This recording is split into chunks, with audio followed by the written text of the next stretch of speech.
Dear students, आज हम class 10th की स्पेशल इंग्लिश टेक्स्ट बुक के चैप्टर नंबर 13 3 डेज टू सी की एक्सरसाइज करने जा रहे हैं। यह चैप्टर हेलन केलर के ऑटोबायोग्राफी से लिया गया है, जिसमें हेलन केलर ने यह इमेजिन किया है कि अगर मुझे 3 दिन के लिए देखने की शक्ति मिल जाए, मेरी आँखों की रोशनी वापस आ जाए, तो मैं उसका कैसे उपयोग करूँगी। तो चलिए देखते हैं इसकी एक्सरसाइज को। एक्सरसाइज में सबसे पहले आपके वोकैबुलरी सेक्शन है, शब्दकोश सेक्शन है। इसमें 1-2 क्वेश्चंस हैं। The first question is there are different ways of seeing. देखने के भी कई तरीके होते हैं। Use the following in your own sentences. नीचे दिए गए शब्दों का अपने सेंटेंसेस में, अपने वाक्यों में उपयोग कीजिए। You can see here there are 5 or 6 words here you are familiar with already. The first one is notice. The second one is spot, glimpse, observe, witness, and sight. Now, what you are to do is to learn the specific meaning of that particular word along with the sentence you can use. So look at the first word here, notice. What is the meaning of notice here? According to the dictionary, to become aware of, किसी के प्रति जागरूक होना, सचेत होना. So the sentence will be, he noticed a suspicious activity. उसने कुछ शंकापूर्ण गतिविधि, एक्टिविटी नोटिस की, देखा, उसको पता चला. The second one is spot. Spot means to see a person or thing when it is not easy to do so. किसी व्यक्ति या वस्तु को ऐसी अवस्था में देखना जब उसको वास्तव में देख पाना कठिन हो, आसान ना हो. इसका सेंटेंस आप बना सकते हैं, He spotted his child in the crowd. उसने अपने बच्चे को भीड़ में देखा. उसके बाद नेक्स्ट है glimpse. Glimpse मीन्स झलक होती है. To see somebody something for a moment but not very clearly.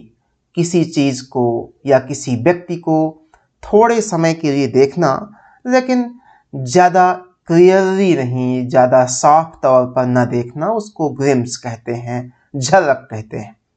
Sentence बनेगा, I glimpsed an airplane over the cloud.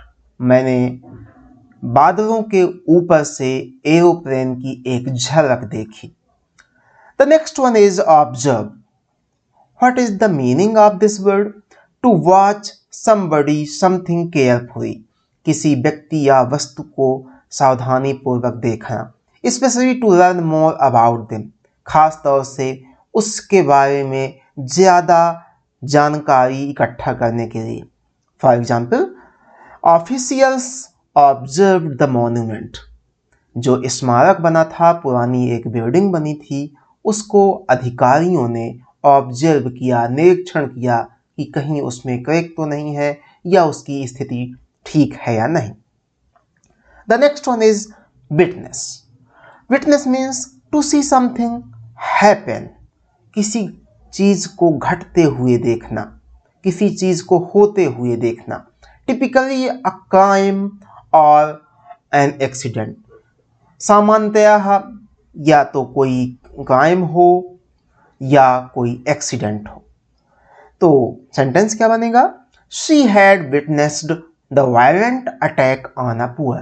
उसने एक गरीब के ऊपर एक आक्रामक हमला होते हुए देखा. तो ये विटनेस का यूज.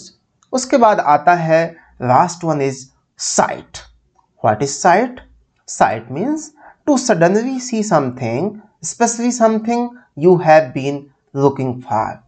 किसी वस्तु को अचानक देखना, खास तौर से तब जब उस चीज को आप पहले से ही ढूंढ रहे थे, खोज रहे थे.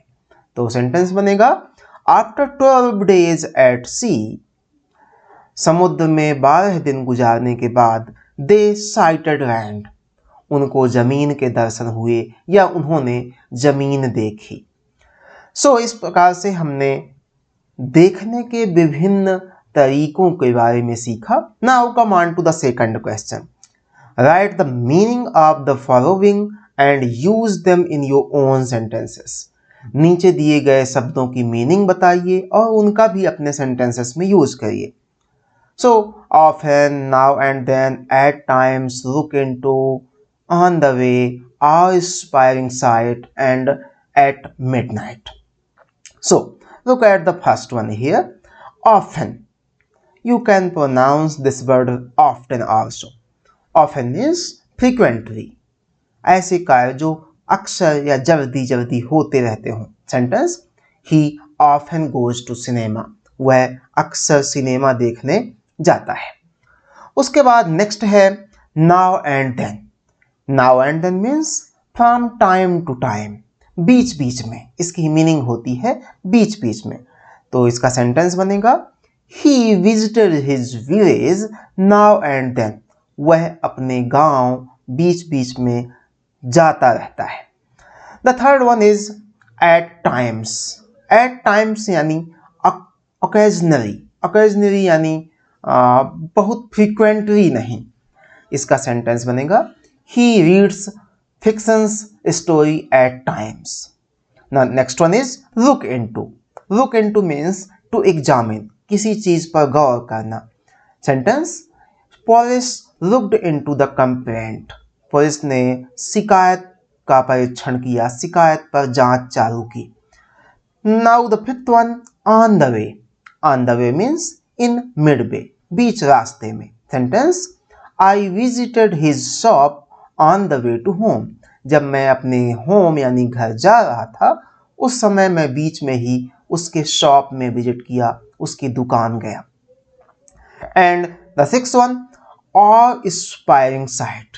ऑ इंस्पायरिंग साइट मैं बता दूं, scene causing fear along with respect. ऐसा कोई सीन हो, ऐसा कोई नज़ारा हो जिसमें आपको डर भी लगे लेकिन आपके अंदर उसके प्रति सम्मान भी रहे। For example, the summit of Himalaya is an of inspiring site. जब हम हिमालय की चोटी पर पहुंच जाते हैं तो डर भी लगता है और अंदर से हमको रोमांच या खुशी या अच्छा भी लगता है। उसके बाद नेक्स्ट है at midnight. At midnight means middle of the night. Middle of the night means at 12 o'clock in the night. Example, date changes at midnight. जो दिनांक होती हैं वो आधी रात को चेंज होती हैं। इस प्रकार से हमने वोकैबुलरी सेक्शन में जितना भी था उसको कंप्लीट किया। Now come on to the comprehension section. In the comprehension section you will find two type of questions. The first one which have the answer you are to give in about 25 words, and the next one in which you are to give the answer in about 50 words. So look at the first type of questions here. Answer the following questions in about 25 words. So the first question is, it would be a blessing if each human being was stricken blind and deaf for a few days at some time during his early adult life, says Helen. What makes Helen think so? Helen कहती हैं कि यह एक आशीर्वाद जैसा होगा यदि प्रत्येक मनुष्य अंधा या बहरा हो जाए कुछ दिनों के लिए, at some time during his early adult life, अपने युवा जीवन के प्रारंभिक अवस्था में, शुरुआती दिनों में अगर कोई व्यक्ति अंधा और बहरा हो जाए तो यह एक आशीर्वाद जैसा होगा। For some time, at some time, किसी भी समय। What makes Helen thinks so? ऐसी कौन सी चीज है जिससे हेलन को ऐसा लगता है? Now look at the answer. Negligence of what seeing or hearing people should see or hear makes Helen think so. देख सकने या सुन सकने वाले लोग जो हैं, उन्हें जो देखना या सुनना चाहिए उसके प्रति जो उनका नेग्लिजेंस है, उपेक्षा है, अनादर है, ध्यान न देना है, ये बात हेलन केलर को इस तरह सोचने पर मजबूर करती है। कहने का मतलब ये है कि जो देख सकने या सुन सकने वाले लोग हैं, उन्हें वास्तव में जो देखना या जो सुनना चाहिए उसके प्रति वो नेग्लिजेंस उनका जो रहता है, उपेक्षा का व्यवहार रहता है, उसको ना देखने ना सुनने का व्यवहार रहता है। इस बात ने हेलन को इस चीज पर सोचने को मजबूर किया। If they lose their powers for a short time, वो कहती हैं कि यदि ऐसे व्यक्ति थोड़े समय के लिए अपने देखने या सुनने की क्षमता को खो दे, they would realise the significance of these blessing, तब वह इस प्रकार के आशीर्वाद स्वरूप मिले हुए आंख और कान के सिग्निफिकेंस यानी महत्व को निश्चित रूप से रियलाइज कर पाएंगे, महसूस कर पाएंगे। Now come on to the second question. Mention the things of interest that Helen found through tactile sense. अपनी छूने की क्षमता, अपनी छू पाने की क्षमता, स्पर्श करने की क्षमता के आधार पर ऐसी कौन कौन सी चीजें उनको रोचक लगी हैं, इसके बारे में बताइए। Mention the things of interest, ऐसी उन रोचकर बातों को, उन रुचिकर चीजों को, पसंदीदा चीजों को बताइए जिनको हेलन अपने स्पर्श वाली क्षमता से, अपने टच वाले सेंस से महसूस कर पाती थी। Answer, Helen found the delicate symmetry of a leaf. Helen ने छूकर एक पत्ती की जो नाजुक सिमेट्री होती है, सिमेट्री मीन्स होता है पत्तियों का आधा हिस्सा पत्ती के आधे और हिस्से के बराबर होता है, इसे सिमेट्री बोलते हैं। तो हेलन ने अपने छूने की क्षमता के आधार पर ही लीफ की सिमेट्री को पता किया। The smooth skin of a silver birch, ये जो सिल्वर बर्च का ट्री है, इसकी चिकनी सी जो स्किन है, ऊपर की बार्क है, उसको छूकर महसूस किया। और the rough bark of a pine, या तो चीड़ के ताड़ के पेड़ की जो खुरदुरी छाल है, बार्क है, उसको छूकर महसूस किया। She also found the happy quail of a bird on a small tree. उसने छोटे से पेड़ पर बैठी हुई चिड़िया के पंखों की फड़फड़ाहट की प्रसन्नता का भी आनंद लिया। क्वेल मीन्स होता है पंखों की फड़फड़ाहट। उसके बाद आगे चलते हैं तो नेक्स्ट क्वेश्चन है, why does Helen's heart cry out with longing to see the things in nature. प्रकृति की चीज़ों, जो हमारे वातावरण में, पर्यावरण में चीज़ें उपलब्ध हैं, उनको देखने के लिए हेलन का हृदय रो क्यों पड़ता है, उत्साह देखने के लिए मरा क्यों जाता है, क्यों वो उसके प्रति बहुत ज़्यादा चाहती हैं, देखना चाहती हैं। Answer, Helen's heart cries out with longing to see, देखने की जो ललक होती है उससे उनका हृदय रो पड़ता है, उसको देखने के लिए लालायित है। द थिंग्स इन नेचर, प्रकृति में मिलने वाली चीज़ों के प्रति विकास, क्योंकि शी थॉट दैट, उनका ये मानना है कि if she could get so much pleasure from mayor touch, यदि वह मात्र, मेयर मीन्स होता है मात्र, ऑनली, मात्र टच के माध्यम से वह इतनी ज़्यादा प्लेजर यानी खुशी पा सकती हैं, how much more beauty must be revealed by site, तो आँखों की रोशनी के द्वारा कितनी सारी सुंदरता हमारे सामने रिवील हो जाएगी, प्रकट हो जाएगी, सामने आ जाएगी। कहने का मतलब ये है कि वह इसलिए प्रकृति की चीज़ों को सी यानी देखना चाहती हैं, क्योंकि यदि वह मात्र छूकर प्रकृति की इतनी खुशी को अपने अंदर समेट पाती हैं, तो अगर उनके आँखें आ जाएं तो प्रकृति की कितनी सुंदरता उनके सामने प्रकट हो जाएगी। उसके बाद fourth question, What sort of people would Helen Keller like to see as soon as her eyesight is restored? किस प्रकार के लोगों को हेलन केलर देखना चाहती हैं या देखना पसंद करेंगी as soon as her eyesight is restored, जैसे ही उनकी आंखों की रोशनी रिस्टोर्ड हो जाती है, वापस आ जाती है। कहने का मतलब ये कि हेलन केलर की आंखों की रोशनी आने के बाद वह किस प्रकार के लोगों को देखना चाहती हैं। आंसर देखिए, Helen would like to see the people whose kindness and gentleness and companionship had made her life worth living. Helen ऐसे लोगों को देखना चाहती हैं जिनकी काइंडनेस, दयालुता, दया का भाव, एंड जेंटलनेस, उनका सभ्य व्यवहार, उनकी कोमलता, एंड कंपेनियनशिप, उनका साथ देने वाले लोग, ऐसे लोग जिन्होंने उनकी लाइफ को वर्थ लिविंग बनाया है, जीने योग्य बनाया है, उनको वह देखना चाहेंगी। Next, what would Helen like to see in the eyes of her teacher? Helen Keller अपने टीचर की आईज यानी आंखों में क्या देखना चाहेंगी?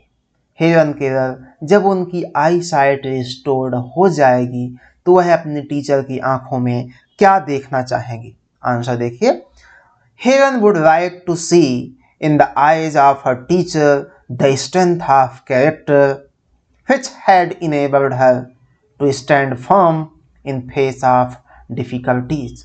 हेलन केलर अपने टीचर की आंखों में उनके चरित्र की शक्ति को, कैरेक्टर की जो स्ट्रेंथ होती है, उसको देखना चाहेंगी। क्यों? क्योंकि which enabled her to stand firm, जिसने ही उनको मजबूती के साथ खड़े रहना सिखाया है, कठिन परिस्थितियों को फेस करना सिखाया है, डिफिकल्ट सिचुएशंस को कैसे फेस करना है, कैसे उसमें फर्म रहना है, कठोर रहना है, मजबूती के साथ खड़े रहना है, ये उन्होंने सिखाया है। Now sixth question, why would Helen like to let her eyes rest on the face of a baby? Helen Keller अपनी आंखों को एक बेबी यानी बच्चे के चेहरे पर क्यों टिकाना चाहती हैं? क्यों वो चाहती हैं कि मैं बच्चे के चेहरे को निहारती रहूं या देखती रहूं? तो look at the answer, Helen would like to let her eyes rest on the face of a baby.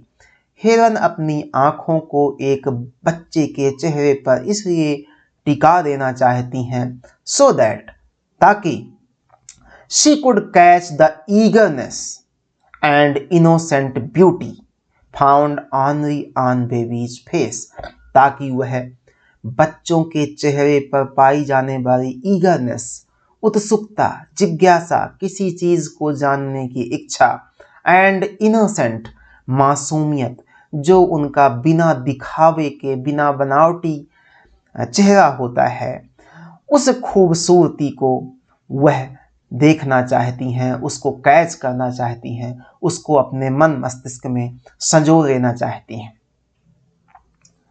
उसके बाद seventh question, what according Helen are the small simple things that transform a house into home? Helen Keller के according यानी Helen Keller के अनुसार घर में ऐसी कौन सी स्मॉल यानी छोटी छोटी परंतु सिंपल चीजें हैं जिससे जो ये हाउस है वो होम में कन्वर्ट हो जाता है। आप जानते हैं हाउस यानी एक स्ट्रक्चर, चाहे वो ईंट पत्थर का हो, चाहे वो झोपड़ी ही क्यों ना हो, और यदि उसमें हम रहते हैं, हमारी भावनाएं जुड़ जाती हैं, तो वह हाउस से होम में कन्वर्ट हो जाता है। तो हेलन केलर ने ऐसी कौन सी छोटी छोटी चीजें बताई हैं जिसने उनके घर को एक आत्मीय घर, एक रहनुमा घर में तब्दील कर दिया है, बदल दिया है?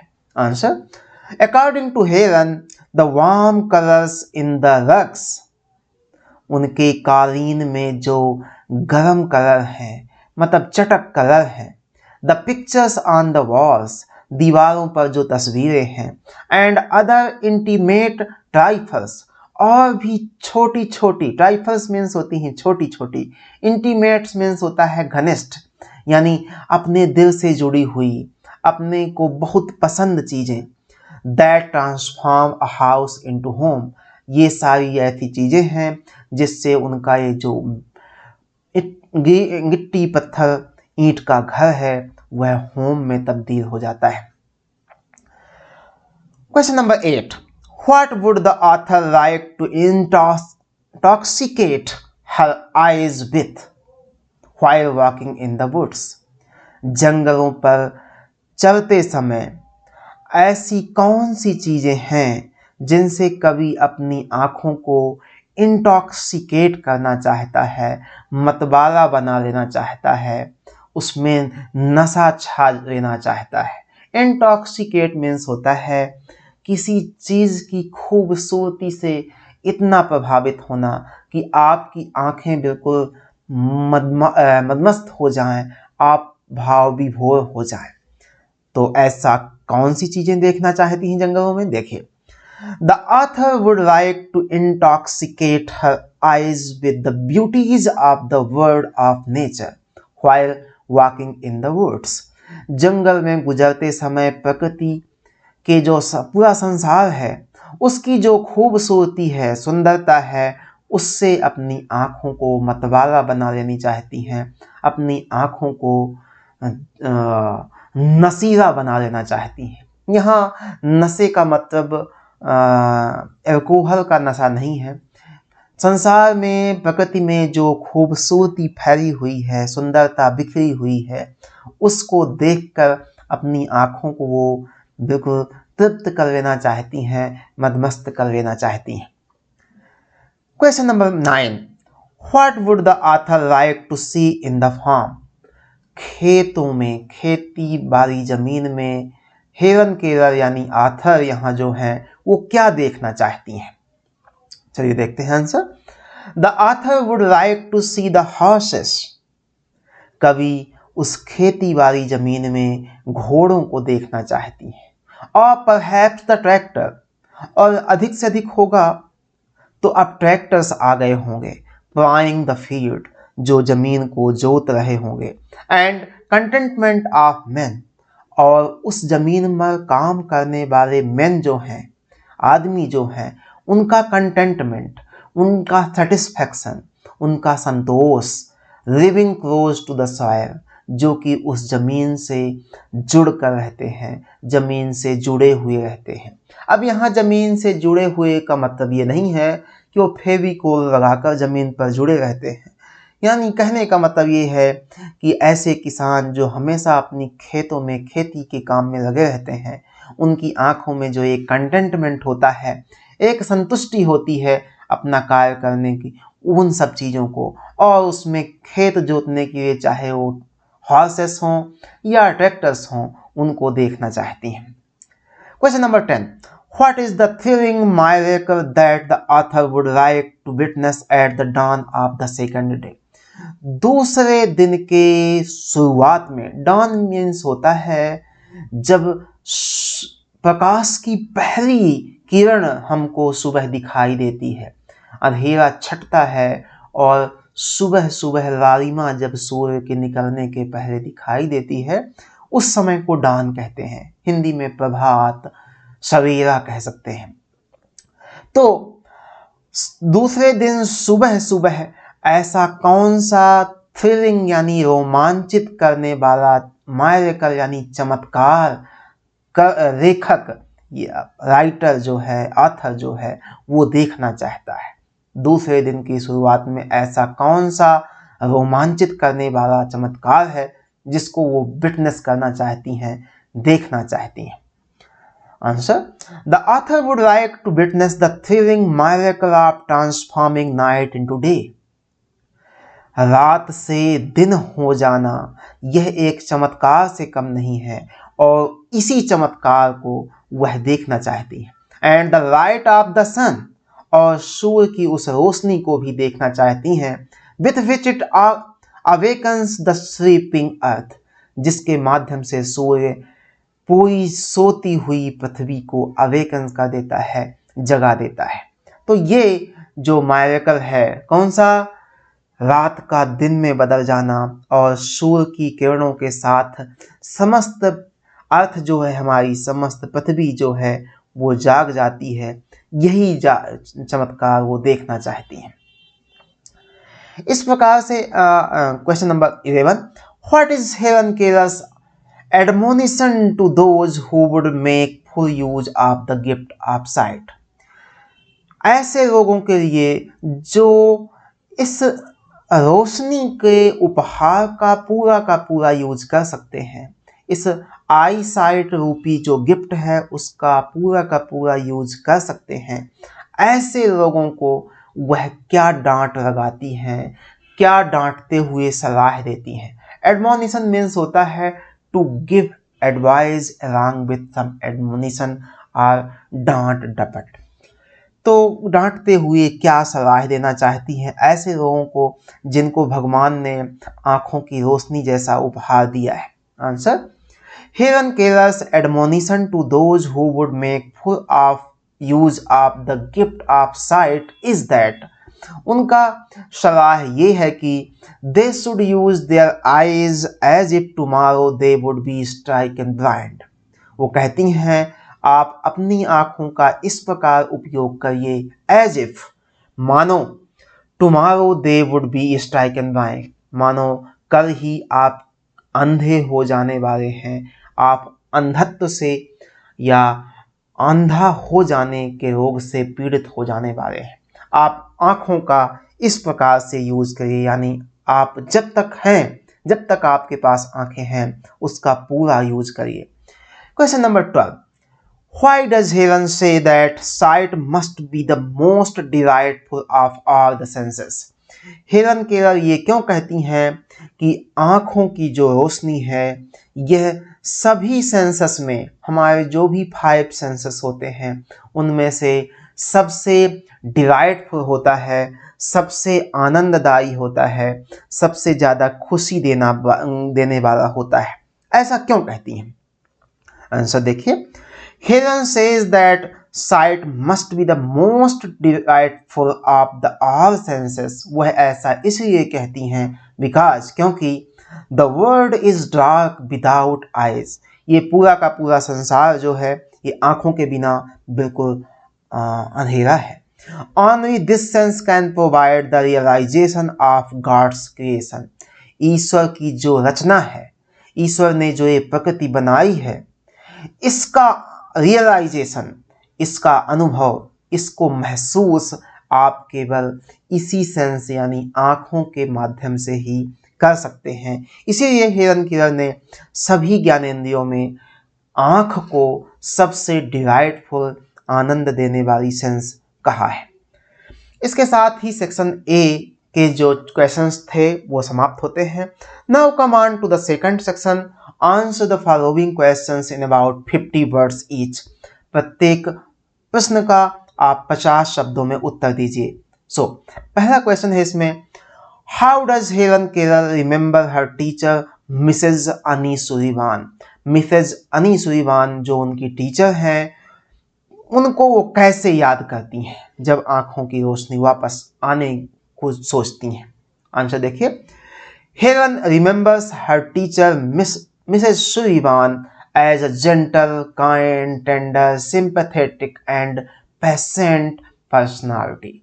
यहाँ बहुत सारे एडजेक्टिव्स आप देख रहे हैं, विशेषण दिए गए हैं जो अनी सुरीवान के लिए आए हैं। हेलन केलर अपने टीचर को एक जेंटल यानी कोमल हृदय वाली, काइंड दयालु, टेंडर नाजुक, सिंपैथेटिक सहानुभूति, एक दूसरे से कष्टों सुखों दुखों में बराबर भागीदार होने वाला, एंड पेशेंस धैर्यवान जो जल्दी से अपना आपा ना खोए, धीरज हो पर्सनालिटी, ऐसी पर्सनालिटी है उनकी, ऐसा वो याद करती हैं। She opened the outer world for her. वो कहती हैं कि मिसेज अनी सुलेमान ही ऐसी थी जिसने मेरे लिए इस संसार को खोला था। Her eyes had strength of character, उनकी आंखों में चरित्र की शक्ति थी। That enabled Helen to stand firm in difficult situation, जिसने हेरन केरल को कठिन परिस्थितियों में भी मजबूती के साथ डटे रहना, खड़े रहने को प्रोत्साहित किया। She had revealed the compassion for all humanity to Heron. उन्होंने पूरी दुनिया, पूरी मानवता के लिए जो कंपैशन होता है, दया होती है, करुणा होती है, लोगों के प्रति सहृदयता, सहानुभूति होती है, वह हेरन केरल को प्रदान की। उसके बाद सेकंड क्वेश्चन है, throw light on Helen's love for nature citing examples from the lesson.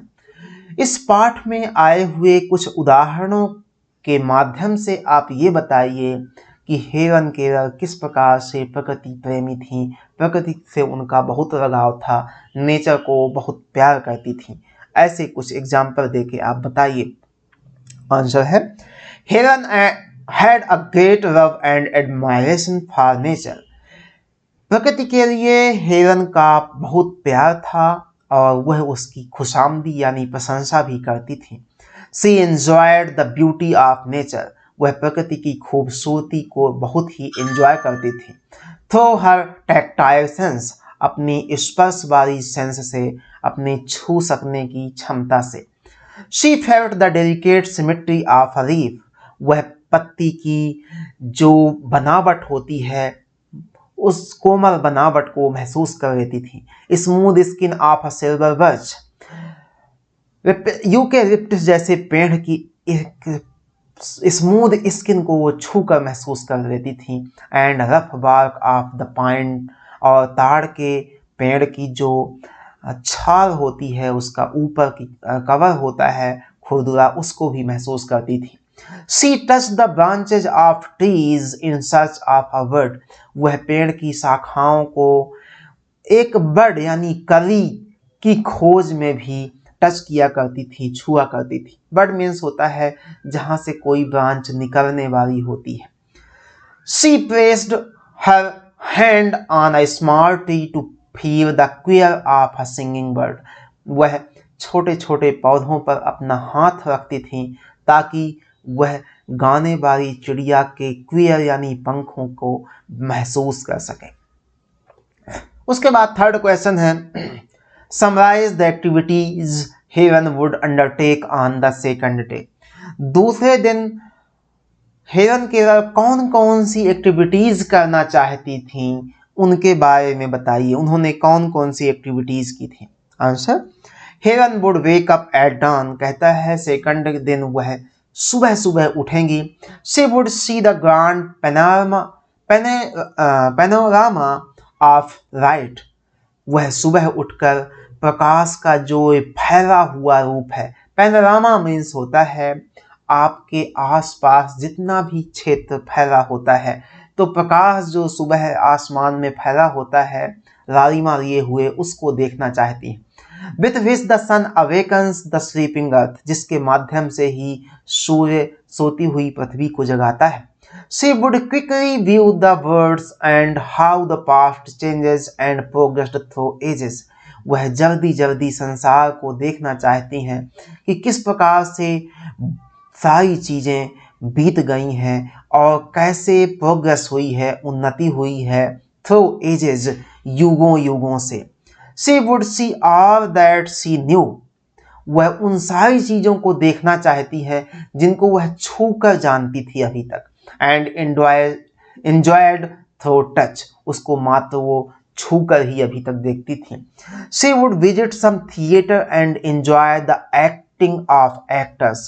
वह कुछ थिएटर्स यानी सिनेमा घर या नाटक घर भी जाना चाहती हैं जहां वह एक्टर्स की एक्टिंग, जो कलाकार होता है उसकी कला को भी देखना चाहती हैं। उसके बाद fourth question, how would you conclude the heron Kerala was a great lover of art and theatre. आप यह कैसे पता कर रहे हैं, कैसे आपने पता किया कि हेलन केलर का कला के प्रति और नाटकों के प्रति एक बहुत बड़ा प्रेम था। आंसर देखिए, Helen was a great lover of art and theatre. Okay, we would conclude it on accounts of her second day's evening activities. दूसरे दिन की जो शाम की एक्टिविटीज हैं, उनके जो अकाउंट्स हैं, उनके जो विवरण हैं, उनके आधार पर हम कह सकते हैं कि वह कला की और थिएटर की बहुत पसंद करती थी।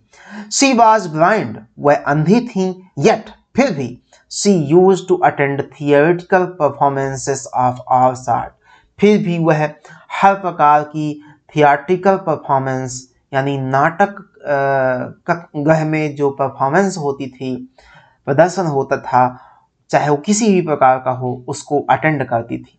हर कंपेनियन, उनका जो साथी या सहेली होते थे, spared the action of the play into her hand, उसके हाथ में उस एक्शन को, उस जो एक्टर वहाँ एक्टिंग करता था उसको उसके हाथों में लिख कर बताता था। She would like to see the fascinating figure of Hamlet and other actors. वह शेक्सपियर के जो हैमलेट नामक चरित्र था, पात्र था, और भी दूसरे एक्टर्स थे, उनके चमत्कारिक चेहरों को, फैसिनेटिंग चेहरों को वह देखना चाहती थी। इस प्रकार से हमने क्वेश्चन नंबर 4 कंप्लीट किया। Now come on to question number 5। What are the things Helen is eager to see in New York? New York में ऐसी कौन सी चीजें थीं जिनको हेलन केलर जानने को जिज्ञासु थी, उत्सुक थी, उसको देखना चाहती थी? आंसर देखिए, Helen was eager to see the fantastic towers of New York. New York के जो लंबी लंबी ऊंची ऊंची इमारतें थीं, बिल्डिंग्स थीं, उनको देखना चाहती थी। She would see an awe-inspiring sight of the glittering spires and vast bank of stones and steel structures. पत्थरों और लोहे से बने हुए जो स्ट्रक्चर्स हैं, वास्ट बैंक्स हैं, फैले हुए जो बैंक्स हैं, किनारे हैं, एंड ग्लिटरिंग स्पायर्स हैं, जो ऊंची ऊंची मीनारें हैं, जैसे कुतुब मीनार है, चमकदार जो ऊंची ऊंची मीनारें बनी थी, स्पायर्स बने थे, उनको वो देखना चाहती थी।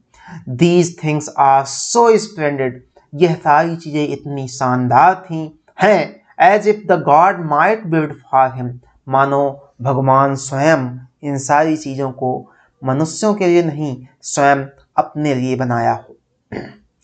She was eager to see and understand the life of people at a busy bus corner.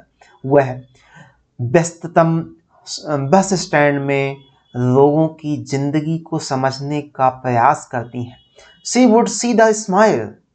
वह लोगों के चेहरे की मुस्कुराहट, डिटर्मिनेशन, उनके अंदर जो एक संकल्प होता है, एंड सफरिंग, और उनकी जो पीड़ा होती है, कष्ट होता है, एंड उसको महसूस करना चाहती हैं, उनको देखना चाहती हैं, एंड फील अकॉर्डिंगली, और उसी अनुसार अपने आप को भी महसूस करना चाहती हैं।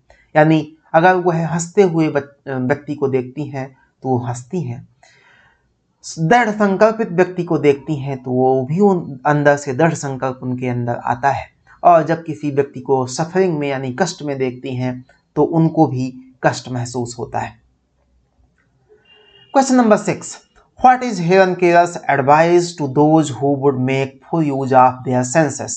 ऐसे लोगों को उनकी क्या सलाह है जो अपनी सभी ज्ञानेंद्रियों को, सभी सेंसेस का पूरा उपयोग कर सकते हैं? आंसर देखिए, Helen Keller's advice is that, उनका सलाह यह है कि people must make full use of their all blessed senses. लोगों को अपनी इन खूबसूरत आशीर्वाद स्वरूप मिली हुई ज्ञानेंद्रियों यानी सेंसेस को, आँख, कान, इस नाक, इनकी जो सेंसेस हैं, इनका पूरा उपयोग करना चाहिए। They must realise the glory in all the facets of pleasure and beauty which the nature reveals to them.